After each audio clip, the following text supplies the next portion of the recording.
What's up guys? Today we're going to learn how to create a new session in Pro Tools.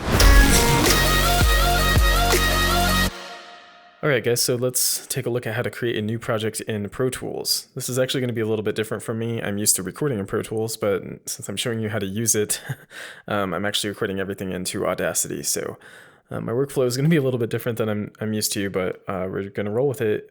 So first things first, you need to open up Pro Tools. So you go to your Applications folder. Go down to Pro Tools, just double click to open it. And I do have a lot of effects and plugins and stuff, so it will take a little bit longer to load just because of that. So I'm actually going to get back with you guys as soon as it loads, okay? All right, so now Pro Tools is loaded up and it shows this quick start dialog right here. It gives you the option to create a blank session, open session templates, or open a recent session, or just open a session that you can navigate to and open it.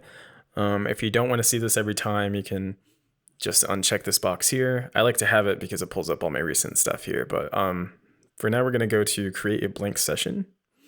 And before we hit OK, we're going to navigate to this little drop down menu here for the session parameters. So here is where you can choose the different audio file types that you want to use. So AAFF or WAV, we're going to keep it at WAV. And here's where you choose the sample rate for your session. We're going to keep it at 48 kilohertz. And you can choose the bit depth here. And we're going to keep it at 24. So I typically like to record at 24/48, unless I'm doing sound effects or something like that. The great thing about it is if you wanted to, downgrade it, you can, but you can never really upgrade it with it sounding good, right? So I like to start it higher, and if I wanted to, release an MP3 or something like that, I could do that later in my exporting, but I want to be able to record at a high enough quality to make it sound great. So let's go ahead and just choose 24-bit, 48 kilohertz, and the IO settings, we're just going to use last used right here. So we'll hit OK. All right, so it asks you to name your session, and you can navigate where you want to have your session. I'm just going to choose desktop.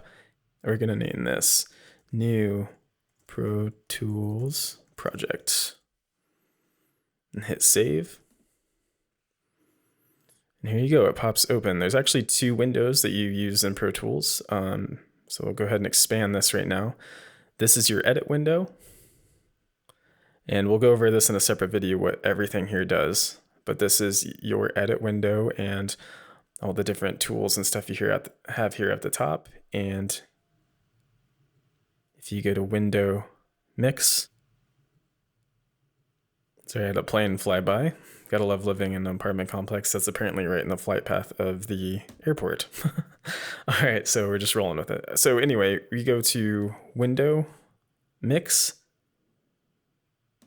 to get to our mix window. And here it's blank right now, but when you get tracks here, it'll show all your tracks that you have here, as well as the volume sliders, and it looks like a little mixing board, a virtual mixing board over here. So if we want to switch back to the edit window, we can do that. And just so you know, the short key is Command equals to switch back and forth between those two windows, or you can just go to Window and choose which one you want. All right, so that is how you create a new project in Pro Tools, and in the next video, we'll go over how to create a new track. Thanks so much for watching, guys. I'll see you in the next video.